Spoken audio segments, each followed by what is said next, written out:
Right, okay, then fan reaction. Tottenham Hotspur 2, Burnley 1, obviously the game that officially confirms something that we've all known for a very long time, to be fair. Obviously disappointed overall. I've said it on podcasts and stuff before, I don't really subscribe to the Championship's a better league, that's where I want to be. It's better because we win games when we're in it. That's why it's better. Yes, alright, VAR, I'll give you that. But you should always want to be the best that you can be. You should always want to dine at the top table.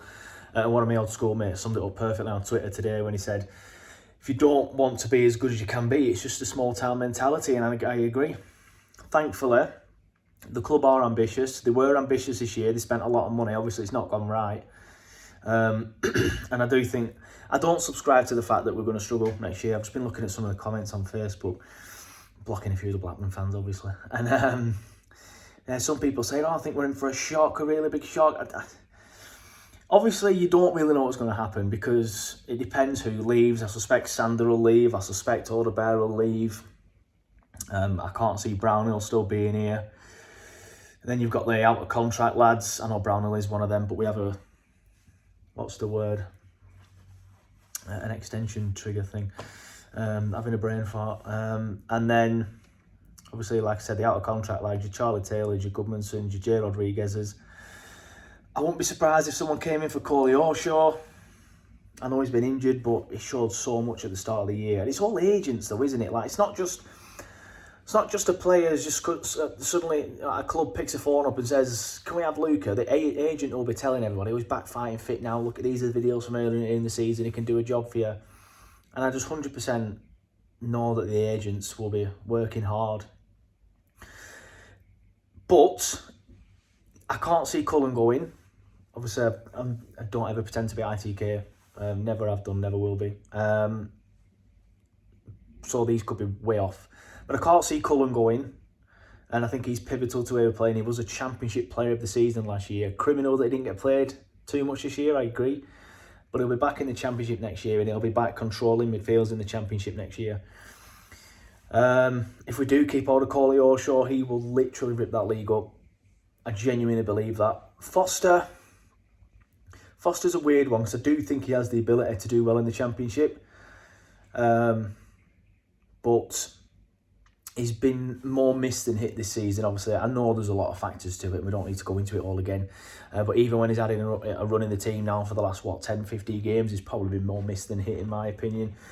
So I'm not sure if he's fully right yet. Maybe a summer away, summer back home or whatever will help him get back to the play that we saw at the start of this year. Because remember last year in the Championship as well, it were pretty poor, wasn't it?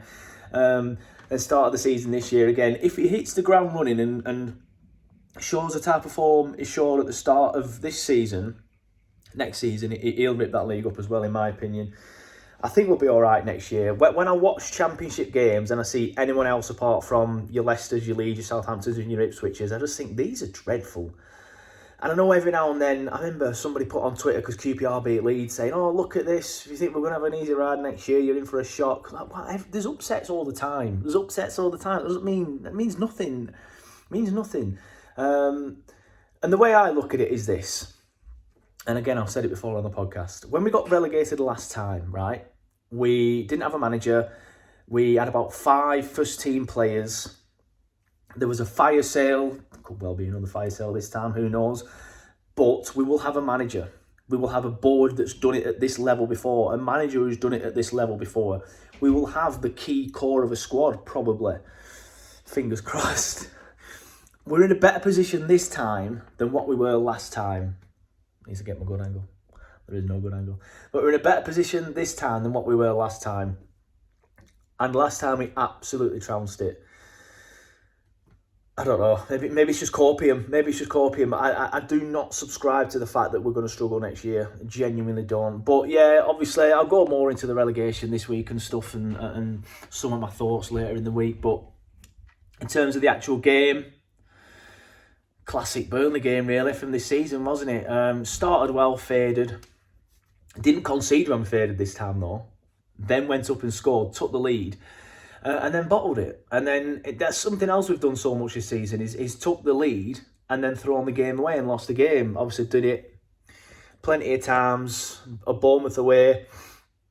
springs to mind. That was a game earlier in the season where we still had a lot of hope because we'd already beaten Luton at that point, and Bournemouth hadn't won a game yet, and this were a massive relegation battle. Well, that's how we were being drugged at the time. Obviously, Bournemouth, what, top 10 now? I don't know.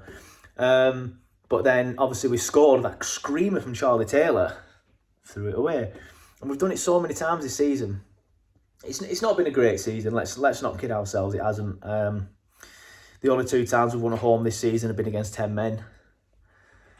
2 of the very few wins that we've had have been against Sheffield United. 1 was against Luton, and another one was 10-man Brentford. The Fulham win's obviously a good win down at Fulham because they did end up doing quite well this year. But we've shown glimmers, and that's a frustrating thing because I do feel like, say, if we was in the Premier League again next year with this same squad, we'd probably kick on and do better. But now it's not back to square one. That's a bit dramatic, but we've got to go again and start again and do it all again, and that's a frustrating thing. Anyway, I digress. Just checking for Northern Lights. The actual match, yeah. Spurs were the better side, to be fair. I've got no qualms in admitting that. I thought they were the better side. I thought they deserved to win. If you look at an attacking threat graph, I haven't done yet, but I would presume it would be majority Spurs. They had the majority of the possession, the majority of the shots on target. We probably did deserve to lose over the course of the match. But again, glimpses of quality. Such a fantastic finish from JBL, who, by the way, I hope he's here next year. I'm not sure what the situation is with him. I think we have an option to buy. It's not an obligation, I don't think. I think it's an option, and I think in the Championship he will do very well. He's been our leading goal scorer this season. That's mad. He's been our leading goal scorer this season with 7, which just sums up the squad more than anything. I'm babbling a bit, obviously. But yeah, great ball from Sander, great finish from JBL. Again, glimpses of quality. And I know Assignon's been getting a lot of stick because he committed a lot of fouls and there was that silly antics towards the end. But I thought he played all right going forward.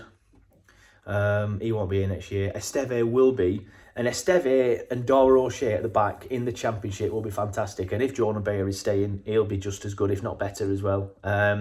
Jordan, I know you watch these videos. Let me know if you're staying or not, mate. But yeah, I think we'll be all right. I think we go again next year. Fingers crossed we can keep the main core of the squad and we don't have to have an everything must go sign on the turf like we did a couple of years ago. But even then, we did it a couple of years ago when we had to sell everybody and didn't have a manager. So I still stand by the fact we can do it again. But I'll be there against Forest and I'll be there again next season, and I'm sure pretty much everybody watching this will as well. Up the Clarets.